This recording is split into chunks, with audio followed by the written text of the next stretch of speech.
লিপ্ত হব না। আমরা কখনোই কারো সাথে দ্বন্দ্ব ঝগড়া বিবাদে লিপ্ত হব না। তবে কেউ যদি আমাদের উপরে আক্রমণ করতে আসে তাহলে আমরা বসে থাকবো না, আমরা প্রতিহত করব। শেখ হাসিনা বাংলাদেশে নাই তাই বলে যে আওয়ামী লীগের একটা লোকও থাকবে না তা কিন্তু নয়। শেখ হাসিনা না থাকলে কি হয়েছে, আমরা শেখ হাসিনাকে আবার দেশে ফিরিয়ে নিয়ে আসবো, আবার এই দেশ আওয়ামী লীগ পরিচালিত হবে কোনো এক সময়। তাই আমি সবাইকে অনুরোধ করব, এই ক্রান্তিকালীন সময়ে আপনারা ঠান্ডা মাথায় ধৈর্য ধরে সবার সাথে মিলেমিশে চলাফেরা করবেন।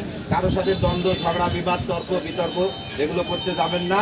আমরা আমাদের মতো আমরা চলাফেরা করব, তারা তাদের মতো চলাফেরা করব। তত্ত্বাবধায়ক সরকার যতদিন দেশ চালাচ্ছে চালাক, নির্বাচন দেবে, আমরা আবার নির্বাচনে অংশগ্রহণ করব। তারপরে দেখা যাবে কে নির্বাচনে জয়লাভ করে কে পরাজয় করে। তারপর আমরা সেই হিসাবে চিন্তা ভাবনা করি। মোবাইল কেউ ভয় পাবেন না, বের হবেন না। বর্তমান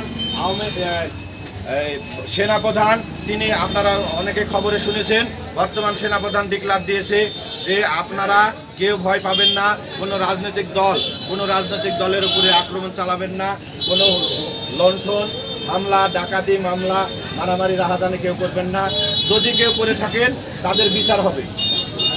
আজকে যারা আওয়ামী লীগের পদত্যাগের পরেই আমাদের আওয়ামী লীগের ওপর, আওয়ামী লীগের মানুষের ওপর, নেতাকর্মীর ওপর যে অত্যাচার চালাচ্ছে এগুলোরও কিন্তু বিচার হবে। ভয় পাওয়ার কিছু নাই।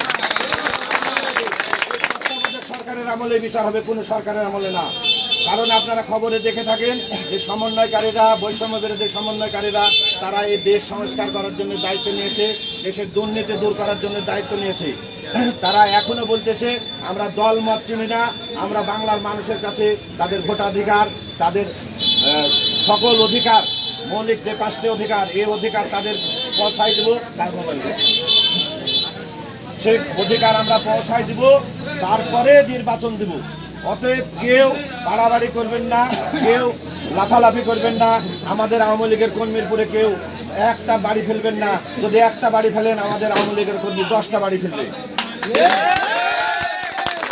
আমি বলতে চাই যে আপনারা স্বাধীনভাবে রাজনীতি করেন, আমাদেরকেও স্বাধীনভাবে রাজনীতি করতে দিন। ভোট আসবে, ভোটে আমরা দেখব, ভোটের লড়াই হবে। তাই বলে আপনারা আজকে ক্ষমতা পেয়ে যাননি। তত্ত্বাবধায়ক সরকারও বলেনি যে বিএনপি জামাত আপনারা যা খুশি তাই করেন, আর সেনাপ্রধানও বলেনি আপনারা যা খুশি তাই করেন। অতএব সাবধান হয়ে যান সবাই। আমরা কারো করে হামলা চালাবো না, আমরা কারোর সাথে দ্বন্দ্ব বিবাদে যাবো না, কিন্তু আমাদের সাথেও কেউ আসবেন না, আমাদের সাথে কেউ ঝগড়া করতে আসবেন না। ঝগড়া করতে আসলে আমরা প্রতিরোধ গড়ে তুলব।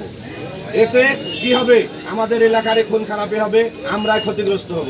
অতএব শান্তশিষ্ট থাকেন, আর সবাই শান্তশিষ্ট থাকেন। নির্বাচন পর্যন্ত আমাদেরকে অপেক্ষা করতে হবে। আওয়ামী লীগ উপমহাদেশের বৃহৎ একটি দল, আওয়ামী লীগকে শেষ করা বললে শেষ করা নাই। আজকে নানানভাবে হুমকি ধুমকি গুলি করে পুড়িয়ে আওয়ামী লীগকে ক্ষতিগ্রস্ত করার চেষ্টা করছে। তাই বলে যে আওয়ামী লীগ বাংলাদেশ থেকে চলে যাবে তা কিন্তু নয়। আওয়ামী লীগ আছে, আওয়ামী লীগ ছিল, আওয়ামী লীগ আগামীতেও থাকবে। আপনারা সাথে থাকেন, ধৈর্য ধরেন, আপনারা একত্রিত থাকেন, ওয়ার্ডে ওয়ার্ডে একত্রিত হন, গ্রামে গ্রামে একত্রিত হন, তাহলে আমাদের উপরে কেউ হামলা মামলা কেউ করতে পারবে না। আমরা এমন কোনো ক্ষতি মানুষের করিনি, আমরা যতদূর পেরেছি মানুষের উপকার করেছি। এমন কোনো ক্ষতি করিনি যে ক্ষতির কারণে আমাদের উপরে অত্যাচার চালাবে। তাই আমি সবাইকে অনুরোধ করব, এই ক্রান্তিকালীন সময় সবাই ধৈর্য ধরে আমাদেরকে পার করতে হবে। আমরা আমাদের নিজের গ্রাম রক্ষা করব, আমাদের ভাই ব্রাদার বোন যারা আছে তাদেরকে রক্ষা করার দায়িত্ব আমাদের নিজের। কারণ এই গ্রামের মানুষ, এই এলাকার মানুষ সব আমরা আমাদেরই। বিভিন্ন জায়গায় আপনারা দেখতেছেন ডাকাতি হচ্ছে, সেই দিক থেকে সতর্ক থাকতে হবে। প্রয়োজনে আমরা রাত্রে গ্রাম পাহারা দেব সবাই, এটা আমাদের দায়িত্ব। আমরা যদি একত্রিত থাকি, আওয়ামী লীগ, যুবলীগ, ছাত্রলীগ, সৈনিক লীগ সহ সহযোগী অঙ্গ সংগঠন যদি একত্রিত থাকি, ইনশাল্লাহ আমাদের উপরে কোনো আক্রমণ আসবে না। আমাদের উপরে আক্রমণ, আমরা কি থাকবো একত্রিত থাকবো? সবাই ভালো থাকেন, চিন্তা করার কোনো কারণ নাই। আমরা আগামীতে আবার এইভাবে দেশের সার্বিক সহযোগিতা মানুষের পাশে থাকবো, এই আশাবাদ ব্যক্ত করে আমি আমার কথা শেষ করছি। আসসালামু আলাইকুম, জয় বাংলা, জয় বঙ্গবন্ধু। আপনাদের সামনে আমি কিছু কথা বলার জন্য বিশেষভাবে অনুরোধ জানাচ্ছি।